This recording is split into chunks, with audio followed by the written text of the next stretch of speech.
Get your filthy black hands off my son's things! Victoria Hartwell's voice cracks like a whip through the penthouse kitchen. Her manicured hand strikes Wanda Laurent's face, a sharp slap that echoes off marble countertops and designer cabinets. Wanda's head snaps to the side. Her cheek burns. Victoria snatches the flashcard from Wanda's trembling fingers and rips it apart. German? German? She throws the pieces at Wanda's feet. My autistic son will never speak. 4 specialists confirmed it. But you, the maid, think you can teach him languages? She kicks the notebook across the floor. It slides open, revealing a hand-drawn chart. 9 boxes, 6 filled with check marks. Victoria's eyes narrow. What is this? Wanda's voice barely rises above a whisper. Mrs. Hartwell, Noah can already speak 6... Shut up! Victoria grabs her phone. 1 call to immigration and you're gone. You're nothing. Wanda tastes blood on her lip, but her eyes stay locked on that chart. Because what happens next will prove Victoria dead wrong. 6 months earlier, the Hartwell penthouse looked like something from a magazine spread. Floor-to-ceiling windows framed the Manhattan skyline. Original artwork lined hallways wider than most studio apartments. Every surface gleamed with the kind of wealth that didn't need to announce itself. It simply existed. James Hartwell III sat in his home office staring at a file marked Noah Hartwell, medical summary. Tech billionaire, Forbes list regular, a man who'd built an empire on solving impossible problems, but he couldn't solve his son. Mr. Hartwell, the lead specialist from Mount Sinai, adjusted her glasses. I want to be clear about Noah's prognosis. 3 other doctors nodded from their seats around the mahogany conference table. 4 specialists, 4 identical conclusions. Noah is 8 years old, the specialist continued. He received his autism diagnosis at age 3. He's nonverbal. Based on our comprehensive evaluation, his cognitive delays are severe and permanent. Victoria Hartwell sat beside her husband, perfectly composed in a designer suit that cost more than most people's monthly rent. What does that mean exactly? It means Noah will never speak fluently. His language processing centers show minimal activity. We recommend considering specialized residential care by age 10. The words hung in the air like a death sentence. James closed the file. My son is staying home. Of course, the specialist said gently. We're simply saying, don't expect miracles. Noah's brain isn't wired for language acquisition. After the doctors left, Victoria stood at the window, watching the city below. Maybe they're right. Maybe we need to accept reality. In the kitchen, Wanda Laurent wiped down counters she'd already cleaned twice. She'd heard every word through the intercom Victoria had forgotten to turn off. She thought about her niece back in Haiti, the one doctors had given up on, the one Wanda had taught to speak 4 languages. Wanda Laurent's room was the smallest in the penthouse, a converted storage space behind the kitchen with a window facing the building's air shaft. Not the skyline, never the skyline. She sat on her narrow bed holding a photograph that had traveled across an ocean and through a lifetime. Port-au-Prince, 2009. Wanda stood in front of the Université d'État de Haiti, surrounded by students, her arm raised mid-lecture. The sign above her read, Department of Comparative Linguistics, Professor Wanda Laurent, specialist in multilingual acquisition, fluent in 9 languages, English, French, Creole, Spanish, Portuguese, German, Italian, Mandarin, Japanese. That woman in the photo had published papers, had trained teachers, had unlocked the gift of language in hundreds of students across 2 decades. That woman died on January 12, 2010, when the earthquake hit. The university collapsed. Her office, her research, her credentials, all buried under rubble. She'd survived. Her career hadn't. Wanda traced the faces in the photograph. So many of them hadn't made it out. She'd arrived in New York 3 months after the earthquake with a tourist visa and $340 in her pocket. 52 years old. No credentials the U.S. would recognize, no money to recertify, no time before the visa expired. She'd found work cleaning apartments, then offices, then 6 years ago, a live-in position with the Hartwells. It's temporary, she'd told herself, just until I save enough. But saving enough never happened. The visa expired. Going back meant starting over with nothing. Staying meant disappearing into the invisible army of immigrant workers who kept New York running while the city looked right through them. Victoria Hartwell had interviewed her for exactly 4 minutes. You clean? You cook? You know how to stay quiet? Yes, ma'am. Good. My son has special needs. He stays in the East Wing. You don't interact with him. The therapists handle everything, understood? Yes, ma'am. Wanda folded the photograph and tucked it back into her Bible, the only book from Haiti she'd managed to keep. On the nightstand beside her bed sat a brand-new spiral notebook, its pages still blank. She picked up a pencil and drew a grid. 3 rows, 3 columns, 9 empty boxes, 1 for each language. The Hartwell family moved through their home like planets in separate orbits, never quite touching. James left for his office at 6 a.m., returned after 8 p.m., spent his evenings in video conferences with Tokyo and London. He communicated with Wanda through notes left on the kitchen counter. Low on coffee. Dry cleaning Thursday. Never please. Never thank you. Victoria spent her days at charity luncheons and gallery openings, orchestrating a social calendar that kept her name in the right circles. She gave Wanda instructions without making eye contact, as if speaking to the air itself. The caterer arrives at 4. Make sure the silver is polished. Yes, ma'am. And stay in the kitchen when guests are here. I don't want you wandering around. Yes, ma'am. Noah lived in the East Wing, a world of scheduled therapies and behavioral interventions. 3 ABA therapists rotated through 12-hour shifts, implementing programs designed by specialists who charge $400 per hour to teach an 8-year-old to make eye contact for 5 seconds. Wanda watched from doorways, careful never to cross the invisible boundaries Victoria had drawn. She watched the therapists work with flashcards. Noah, look at me. Good. Now say ball, ball, ball. Noah stared at the ceiling, humming a tuneless melody. Redirect his attention. He's stimming again. One afternoon, Wanda overheard 2 therapists talking in the hallway. Honestly, I don't think he'll ever get there. Nonverbal at 8? The window's basically closed. The parents are in denial. 4 doctors told them the same thing. Yeah, but they're paying us, so... The therapist shrugged. We keep trying. Wanda gripped the laundry basket tighter.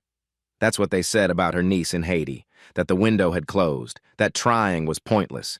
They'd been wrong then, too. It happened on a Tuesday morning when the lead therapist called in sick and the replacement was running late. Wanda was dusting the East Wing hallway, something Victoria had explicitly told her not to do, but the baseboards were filthy and Wanda's hands couldn't stay idle. Through the open door of Noah's room, she heard it. Humming. Not the tuneless stimming the therapists always redirected. This was different, structured, melodic. Noah sat on the floor, arranging toy cars by color, red, blue, green, yellow, red, blue, green, yellow, and humming a pattern that matched the sequence. Wanda stopped dusting. The pattern repeated. Perfect pitch, perfect rhythm.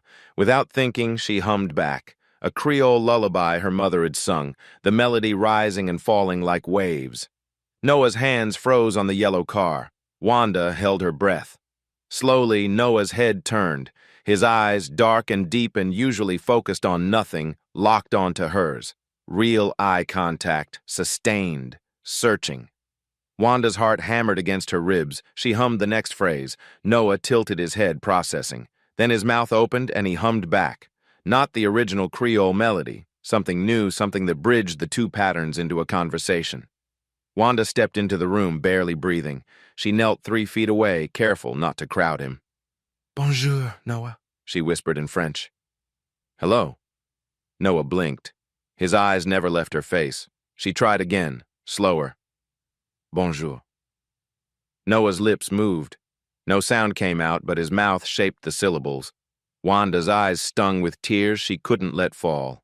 This child, this boy 4 doctors had declared cognitively delayed, linguistically impaired, permanently nonverbal, was trying to communicate, not in English, not in the language his therapists had been drilling into him for 5 years, in French, in melody, in pattern. His brain wasn't broken. It was just listening for something different. The front door slammed. Victoria's voice echoed from the foyer. I'm back. Where's Noah's lunch? Wanda stood quickly, smoothing her uniform. Noah returned to his cars, the moment evaporating like morning mist.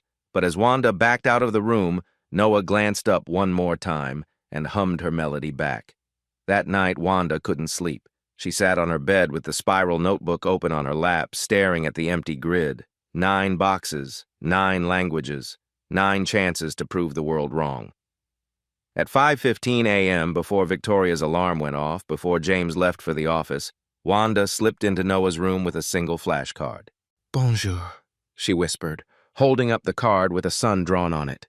"Soleil, sun."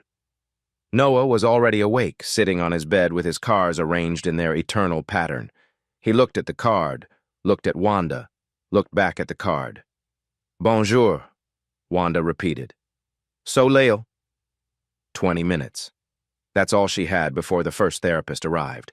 On day 3, Noah touched the card. On day 5, his lips moved with hers. Bon. On day 12, he whispered it. Bonjour. The sound was barely audible, scratchy from years of silence, but it was there. Real, undeniable. Wanda pressed her hand to her mouth to keep from crying out. That evening, she took out her notebook and marked the first box with a careful check mark. Language #1, French, 1 of 9 complete, week 4. Wanda introduced Spanish. Hola, Noah, hola.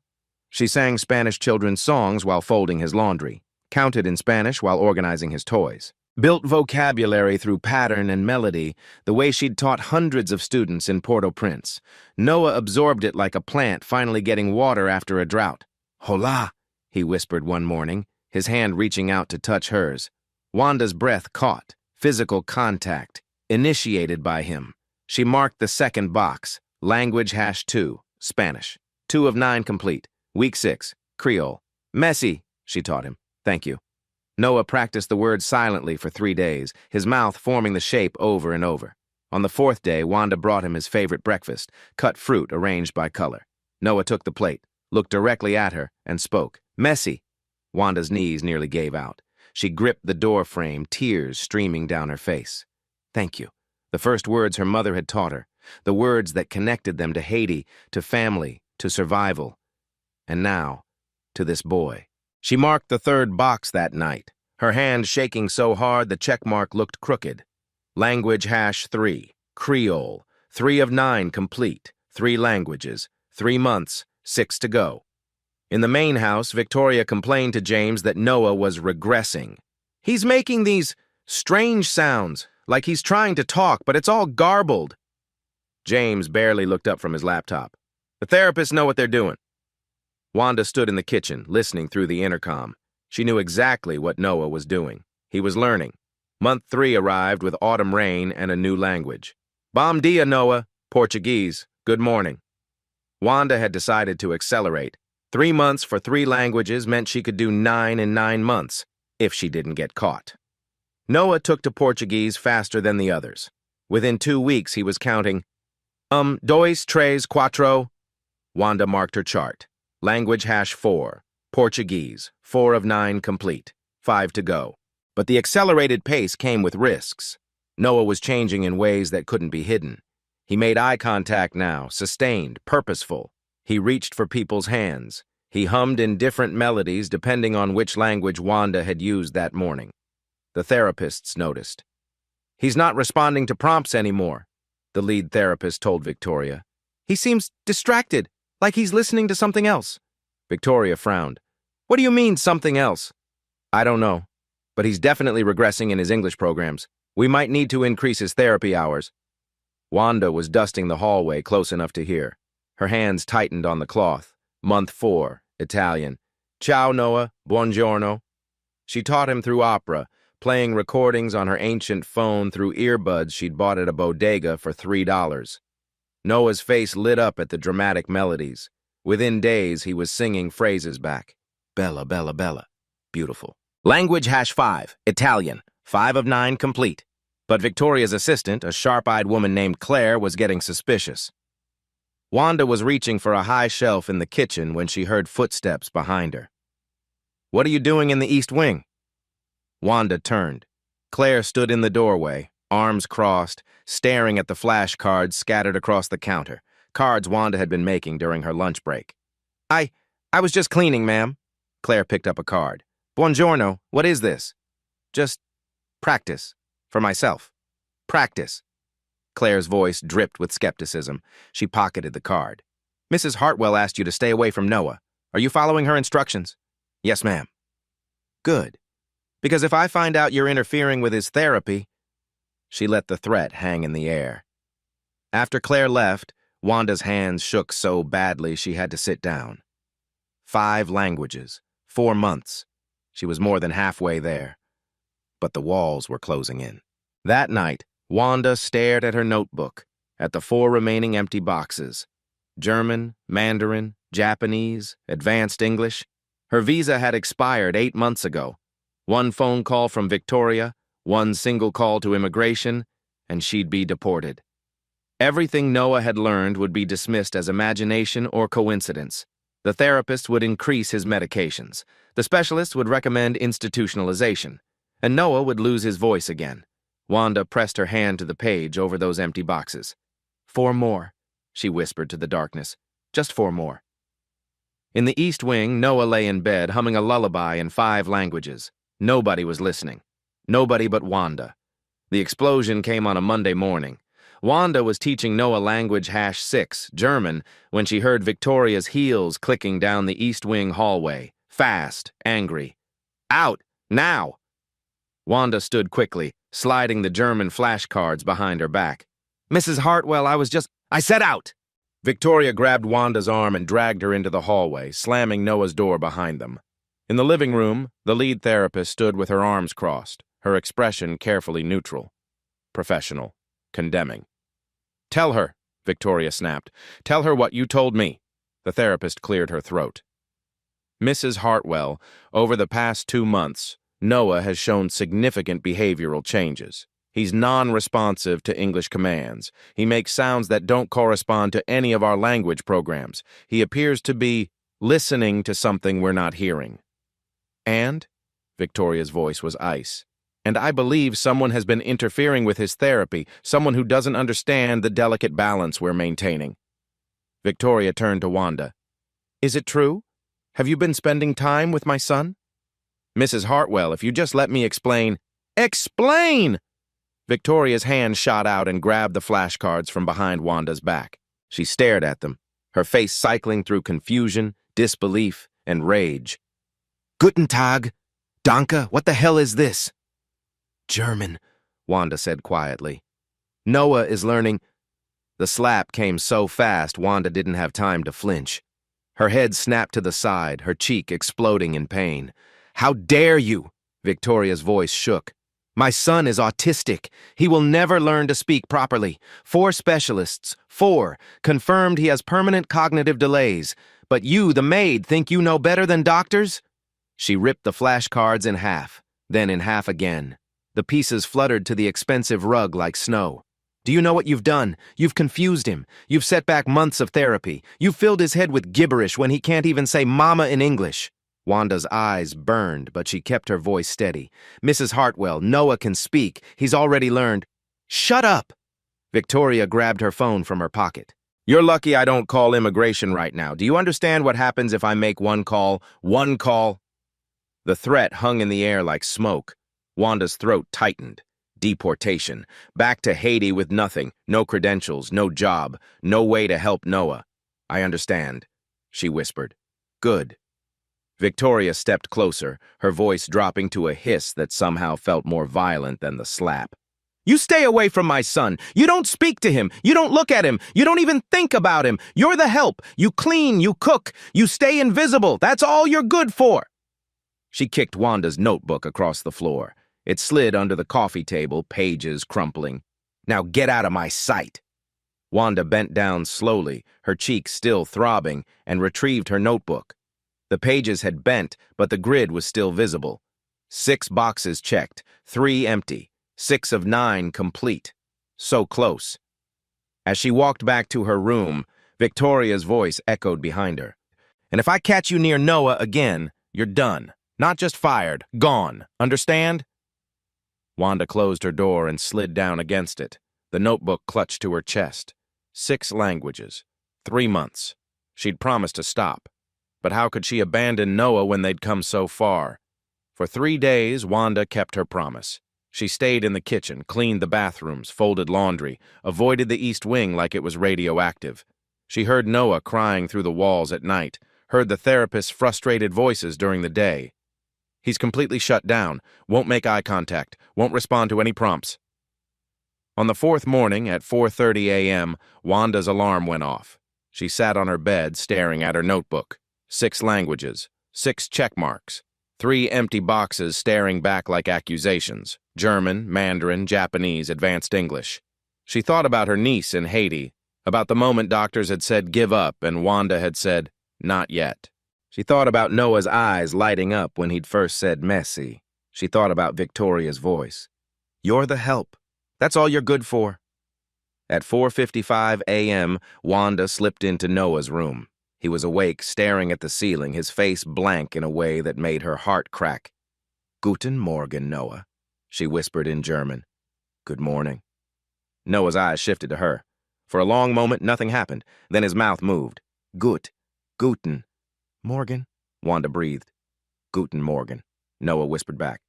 Wanda covered her mouth with her hand, tears streaming silently down her face. He hadn't forgotten.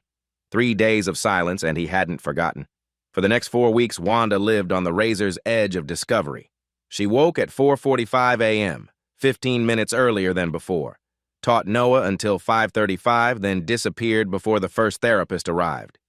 German became his fastest language. Danke, bitte, ich liebe dich. Thank you, please, I love you. She marked the box with shaking hands. Language #6, German, 6 of 9 complete. Month 5, language #7, Mandarin. This one terrified her. Tonal languages were difficult even for neurotypical children. The 4 tones, flat, rising, falling, changed meanings entirely. She practiced with Noah using simple words, showing him how to shape his mouth, how to let the melody rise and fall. Noah listened, his head tilted, processing. Then he repeated them back perfectly, all 4 tones, first try. Wanda's hands went numb. Within 2 weeks, Noah was counting to 20. Within 3, he was speaking simple phrases in Mandarin. The children in her university classes in Haiti had taken 6 months to achieve what Noah did in 3 weeks. His brain wasn't delayed. It was exceptional.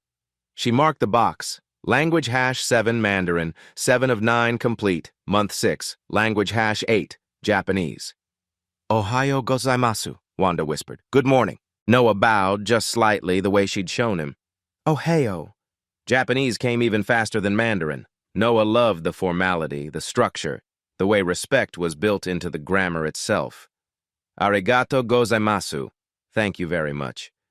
He practiced bowing at different angles for different levels of gratitude. Wanda had to bite her lip to keep from laughing with pure joy. Language #8, Japanese, 8 of 9 complete, 8 languages, 6 months, 1 more to go. That night, Wanda pulled out her ancient phone and recorded Noah speaking.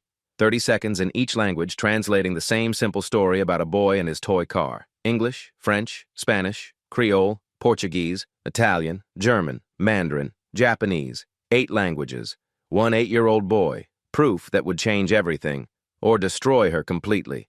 Week 26, the final language. Wanda sat on Noah's floor at 5 a.m. with a realization that made her laugh quietly in the dark. Noah, she said, we're going to learn language #9 today. Noah looked up from his cars, waiting. Advanced English. He tilted his head, confused. He already spoke English, survival English, basic commands, the language therapists had drilled into him for years. But Wanda wasn't teaching him that English. She was teaching him the English she'd taught her university students: grammar, structure, formal syntax. The difference between I want water and I would appreciate some water, please. The power of subjunctive mood, the elegance of compound complex sentences. She was teaching him the English that would prove he wasn't cognitively delayed. Listen, she said, not I want to go, but I would like to go, not give me that. But may I have that, please? Do you hear the difference? Noah's eyes sharpened with focus. For 2 weeks, they worked on formal English every morning. Wanda brought books from the library, children's literature, but complex. Charlotte's Web, The Secret Garden. Stories with sophisticated vocabulary and layered meanings. Noah devoured them. On day 14, Wanda asked him a simple question. Noah, what would you like for breakfast? Noah looked at her. Then, in perfect, formal English, he said, I would appreciate pancakes, if it's not too much trouble. Thank you. 9 words. Perfect grammar, polite register, sustained eye contact. Wanda pressed her hands to her face and wept. That evening, she took out her notebook. Her hand trembled as she marked the final box. Language #9, Advanced English, all 9 complete. She drew a single thick line under the entire grid, 26 weeks, 9 languages, done. Then she pulled out her phone and recorded Noah again. This time, comprehensive.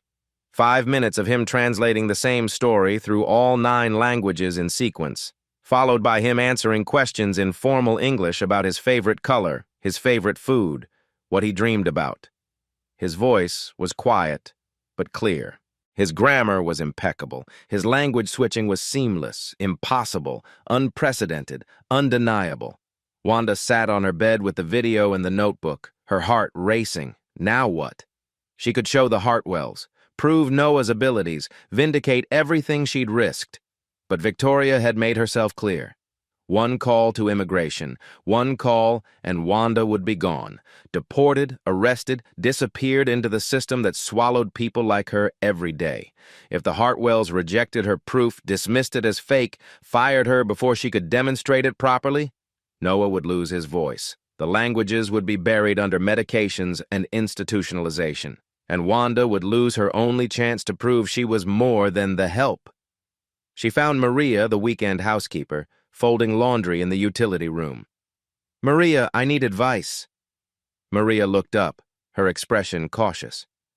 "What kind of advice?" Wanda showed her the notebook, told her everything. Maria's face went pale.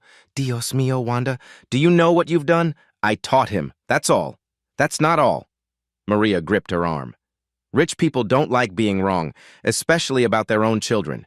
If you show them this and they think you're making them look stupid, but it's proof, video proof. Proof doesn't matter if they don't want to see it." Maria's voice dropped. "What matters is you're an undocumented immigrant who disobeyed orders. They'll call you a liar, then they'll call immigration." Wanda stared at the notebook. 9 boxes, 9 check marks. "So what do I do?" Maria squeezed her hand. "I don't know, mija, but whatever you choose, be ready for war." The crisis came from a direction Wanda hadn't anticipated. 2 days after she completed the 9th language, Victoria made an announcement at breakfast. "I've enrolled Noah in the Brenner Institute," she told James, her voice bright with false optimism. "It's a residential program for nonverbal autistic children, state-of-the-art technology. They use tablets and AAC devices instead of traditional speech therapy." James looked up from his coffee. "Residential? Just for 6 months initially, to see if the intensive environment helps." Victoria's smile didn't reach her eyes. Dr. Morrison recommended it. She thinks Noah would benefit from separation from the home environment. Separation. The word hit Wanda like a fist. They were going to send Noah away. "When?" James asked. "Intake is next Monday." 4 days. Wanda gripped the coffee pot so hard her knuckles went white. That afternoon, she overheard the lead therapist talking to Victoria in the living room. "The Brenner Institute has an excellent pharmaceutical program. They've had great success with selective serotonin reuptake inhibitors for hyperactive autistic children.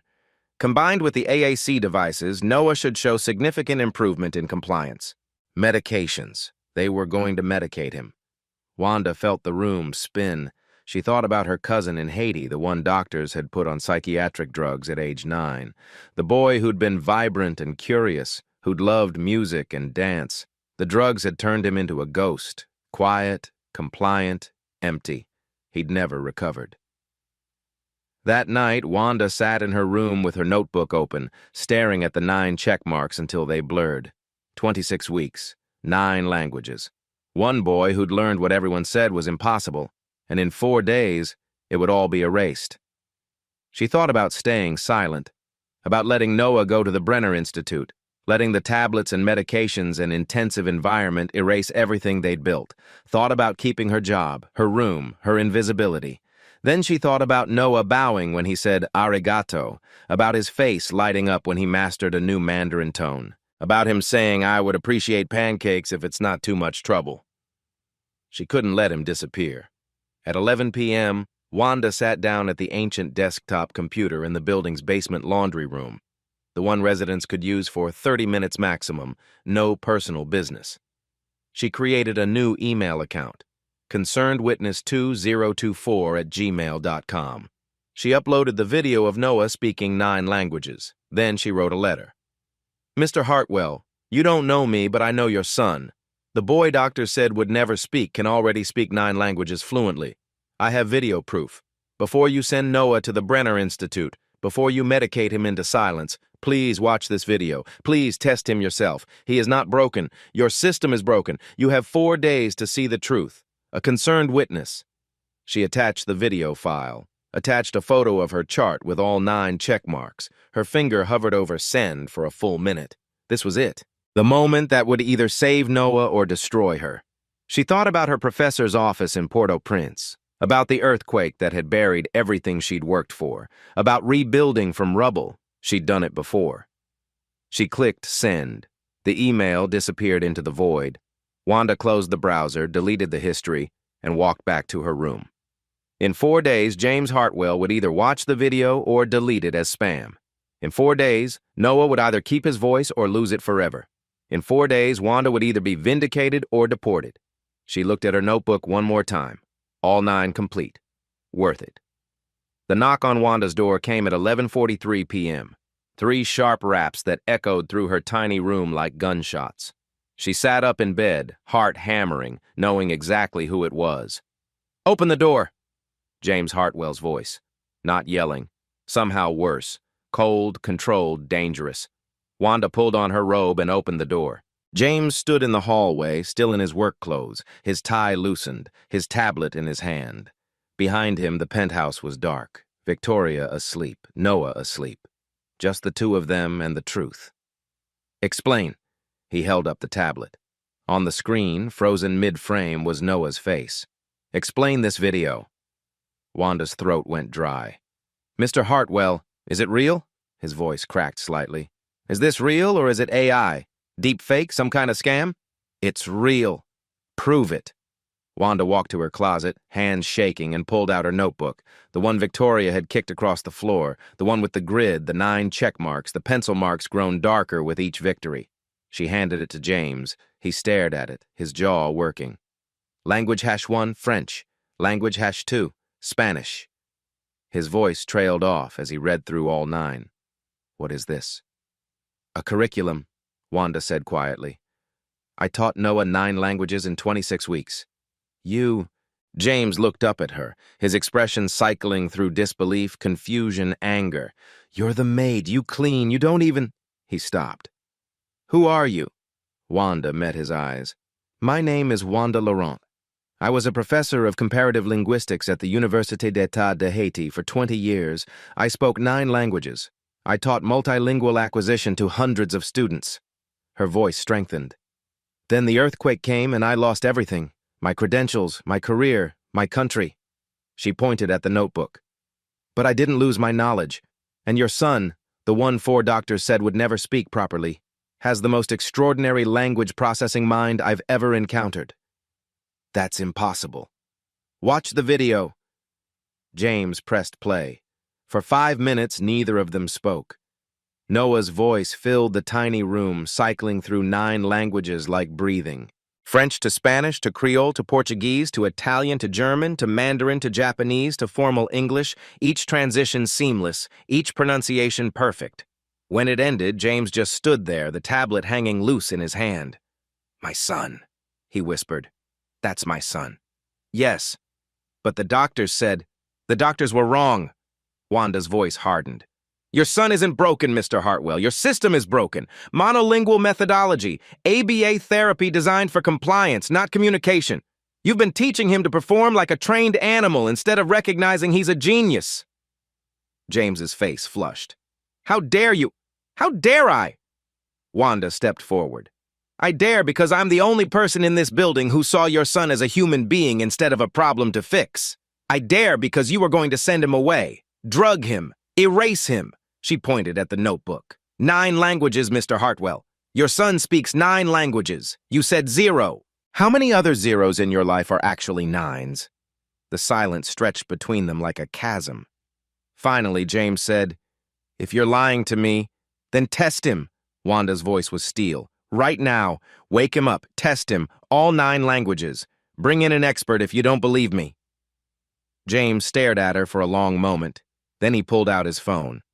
Dr. Rebecca Shapiro arrived at 1:17 a.m. wearing sweatpants and a Columbia hoodie, her hair still wet from the shower. "James, this better be worth dragging me out of bed at 1 in the morning." She stopped when she saw Wanda standing in the Hartwell living room, notebook in hand. "What's going on?" "I need you to test my son," James said. "Language assessment, all 9 languages." Dr. Shapiro blinked. 9. James, Noah is nonverbal. The last assessment showed, just test him, please." 20 minutes later, they stood in Noah's room. The boy sat on his bed, rubbing sleep from his eyes, confused by the crowd of adults suddenly surrounding him. Wanda knelt beside him. "Noah, mon chéri, these people want to hear you speak. Can you do that for me?" Noah looked at her, then at the strangers, then back at her. "Oui," he whispered. "Yes." Dr. Shapiro's eyes widened. "That's French," Wanda said. "Would you like to hear the others?" For the next 30 minutes, Dr. Shapiro conducted the most surreal language assessment of her career. She held up a children's book, The Very Hungry Caterpillar, and asked Noah to translate the first page. English. "In the light of the moon, a little egg lay on a leaf." Noah read it in English. Then, without prompting, in French, "Au clair de la luna, un petit œuf est couché sur une feuille." Spanish. "A la luz de la luna, un pequeño huevo yacía sobre una hoja." Crayola. "Nan limye la lin nan te gagnon tize qui te couche su yon fe." Portuguese. "A luz da lua, un pequeño ovo estava deitado sobre una folha." Italian. "A la luce de la luna, un piccolo uovo giaceva su una foglia." German. "Im Mondlicht lag ein kleines Ei auf einem Blatt." Mandarin. Noah spoke in Mandarin, his tones perfect. The flat tone, the rising tone, the falling rising tone, the falling tone, each word precisely articulated. Japanese. Noah spoke in Japanese, even bowing slightly as he finished. "Tsuki akari no naka chisana tamago ga hano we ni yokotawate imashita." Then, in perfect formal English, "I have now translated that passage into 8 languages in addition to English for a total of 9 languages. Would you like me to continue to the next page?" The room fell completely silent. Dr. Shapiro stood frozen, her clipboard dangling from her hand. She looked at Wanda, then at Noah, then at James. "Count," she said hoarsely. "Count to 10, all 9 languages." Noah did. "Name the days of the week, all 9. Noah did. "Tell me." Dr. Shapiro's voice cracked. "Tell me what you had for breakfast yesterday." Noah answered in English, then, without being asked, in all 8 other languages. Dr. Shapiro slowly lowered herself into a chair. She raised one hand and counted on her fingers. English, French, Spanish, Creole, Portuguese, Italian, German, Mandarin, Japanese. She looked up at James, her face pale. 9 languages." She turned to Wanda. "How long did this take?" 26 weeks. 26? Dr. Shapiro laughed, a slightly hysterical sound. "That's impossible. Even neurotypical children take years to achieve basic fluency in a second language. 9 languages in 6 months it's unprecedented." Wanda finished quietly. Dr. Shapiro stood and walked to Noah. She knelt in front of him, her eyes searching his face. "Noah, do you like learning languages?" Noah nodded. "Which is your favorite?" Noah thought for a moment. Then, in Japanese, he said, "I like them all equally. Each language is beautiful in its own way, but I think I love French best because it was the first one Miss Wanda taught me, and it made her cry happy tears." Dr. Shapiro's breath caught. She turned to James. "This child isn't nonverbal. He's hyperlexic. He has an auditory pattern genius that I've only read about in theoretical papers." She pointed at Wanda. "And whoever she is, she's just performed a pedagogical miracle." Victoria appeared in the doorway, her silk robe clutched around her, her face creased from sleep. "What's going on? Why is everyone in Noah's—" She stopped, stared at Dr. Shapiro, at Wanda, at James. "What's happening?" James turned to her, his face unreadable. "Noah can speak." "What?" "Not just speak. He can speak 9 languages, fluently." Victoria laughed, a short, sharp bark. "That's ridiculous, James. It's 2 in the morning. What is this?" "Show her," James said to Noah. Noah looked at his mother, then in French he said, "Bonjour, maman." "Jour. Yetaime." "Hello, mother, I love you." Victoria's face went white. Noah continued in Spanish, "Te he extrañado." "I've missed you." In Italian, "Sono felice di vederti." "I'm happy to see you." In German, Ich kann sprechen. I can speak. Victoria gripped the doorframe. How? Dr. Shapiro stepped forward. Mrs. Hartwell, your son has hyperlexia combined with an extraordinary gift for auditory pattern recognition. His autism didn't block language acquisition, it enhanced it. But conventional monolingual methodology couldn't access his abilities. She gestured to Wanda. By introducing him to 9 distinct phonetic systems simultaneously, this woman unlocked his true processing mode. Victoria's eyes moved to Wanda. The color drained from her face as realization hit. You, she whispered. You did this. Yes, ma'am. I told you to stay away from him. I told you. Her voice rose to a scream. I slapped you. The room fell silent. Victoria pressed her hand to her mouth, her eyes filling with tears. Oh, my God. Oh, my God. I slapped you. I called you. She couldn't finish the sentence. Wanda stood perfectly still. You called me the help, ma'am. You said I was nothing. Victoria's voice broke. I'm sorry. I'm so sorry. I didn't know. You didn't ask, Wanda said quietly. You saw a maid. You didn't see a professor who taught linguistics for 20 years. You didn't see someone who could help your son. You saw my skin color and my uniform, and you decided who I was. Victoria sank into a chair, sobbing. James moved to Wanda, his expression stricken. Why didn't you tell us? If we'd known you were a professor, would you have believed me? Wanda met his eyes. An undocumented immigrant working as your maid claims she used to be a university professor? Would you have listened, or would you have called immigration? The silence was answer enough. Wanda held up her notebook. I had to reach 9, all 9 languages. I had to build proof so undeniable that you couldn't dismiss it. She looked at Noah. Because he was worth it. Dr. Shapiro cleared her throat. Mr. Hartwell, Mrs. Hartwell, I need to be very clear about what I've witnessed tonight. This isn't just impressive. This is publishable. This challenges everything we know about autism and language acquisition. She looked at Wanda. And this woman, whoever she is, has just demonstrated a teaching methodology that could revolutionize special education. James ran his hand through his hair. What do we do now? Wanda closed her notebook. Now? Now you stop trying to fix your son, and you start listening to him. 3 weeks later, Wanda stood on a stage at Columbia University's Miller Theater, her hands shaking as she gripped the podium. The press conference had been James's idea. The world needs to know, he'd said, not just about Noah, about you. 200 people filled the auditorium. Journalists, educators, linguists, autism advocates, 3 cameras from major networks. The room hummed with anticipation. Behind Wanda, mounted on a large screen, was a photograph of her notebook, the grid with 9 check marks. All 9 complete. James stepped to the podium. 6 months ago, 4 specialists told us our son would never speak fluently. They recommended institutionalization, medication, resignation. His voice cracked slightly. We believed them because they were doctors, because we thought expertise meant credentials. He gestured to Wanda. We were wrong. Expertise means knowledge, and knowledge can come from anywhere, even from someone we called the help. The audience murmured. I'd like to introduce you to Professor Wanda Laurent. For 20 years, she taught comparative linguistics at the Université d'État de Haiti. She specialized in multilingual acquisition. She spoke 9 languages. The 2010 earthquake destroyed her university, her credentials, her career. James's voice strengthened. But it didn't destroy her brilliance. And that brilliance saved my son. Wanda stepped forward, her heart pounding. Thank you, Mr. Hartwell. She took a breath.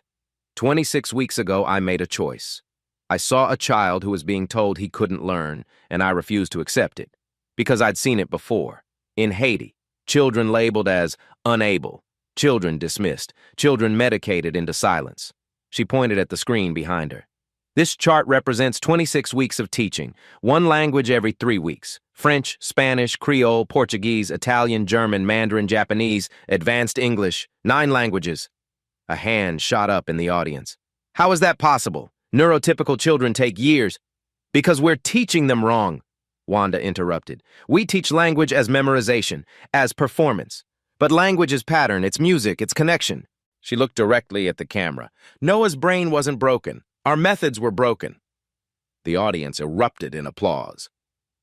After the press conference, a woman approached Wanda, Dr. Chen from Columbia's Teachers College. Professor Laurent, we'd like to offer you an adjunct position, multilingual neurodevelopment. We need your expertise. Wanda stared at her. I don't have U.S. credentials. You have something better. You have proof. Dr. Chen smiled.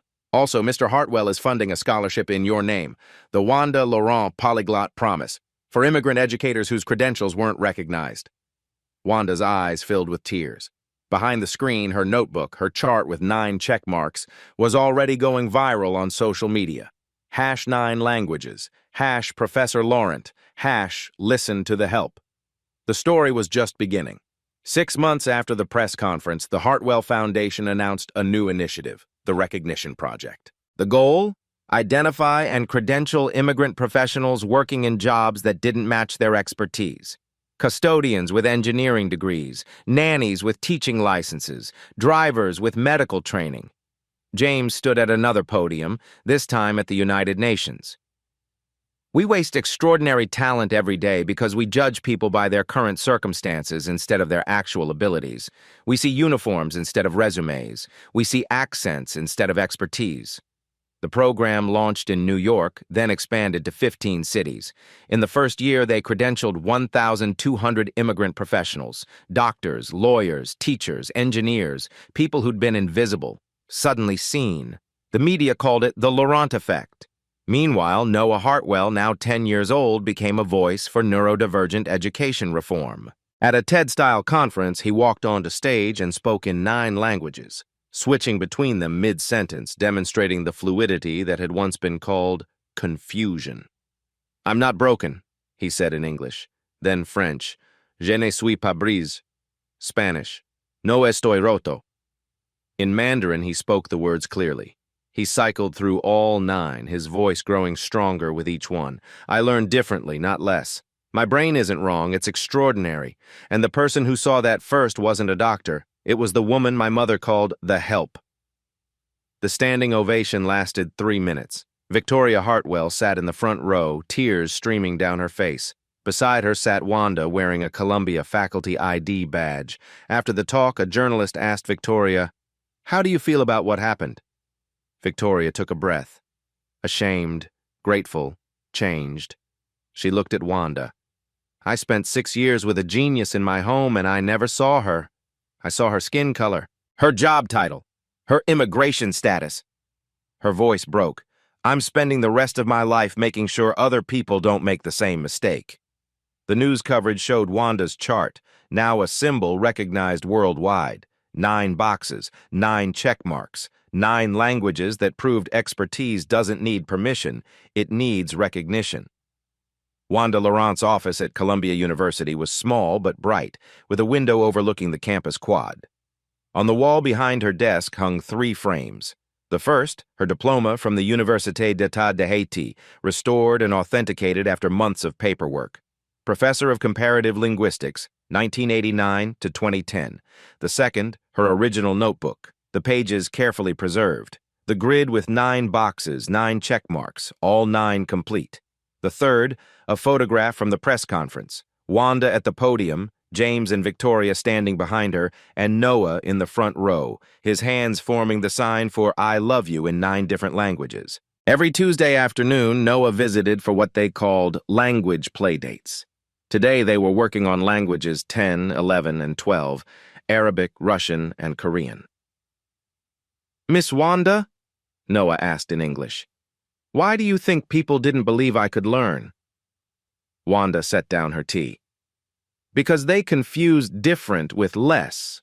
Because they thought if you didn't learn their way, you couldn't learn at all. That's stupid." "Yes," Wanda agreed.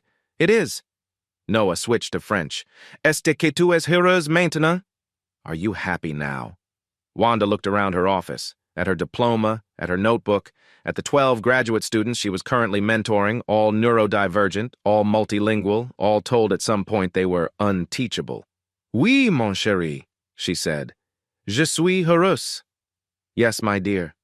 I am happy." On her desk, the German flashcard from that morning 6 months ago, the one Victoria had torn, had been carefully taped back together and laminated. "Guten Tag," it read. Good day. Finally it was. Wanda's voice carries over the final images. They said he'd never learn one language. He learned 9. How many geniuses are we dismissing because we're counting wrong? The screen splits. On the left, Wanda's chart, 9 of 9 complete. On the right, empty boxes, hundreds of them, representing dismissed talent, invisible expertise, potential erased by prejudice. Text appears. 38% of U.S. custodial workers hold foreign degrees, 9 languages, 26 weeks, one woman who refused to give up. Another line. How many brilliant people are you walking past every day? The final shot. Wanda and Noah standing together, speaking in 9 languages simultaneously, their voices layering into a symphony of proof. The question appears on screen. Who are you underestimating? Fade to black. Share this story. Tag someone whose brilliance is invisible.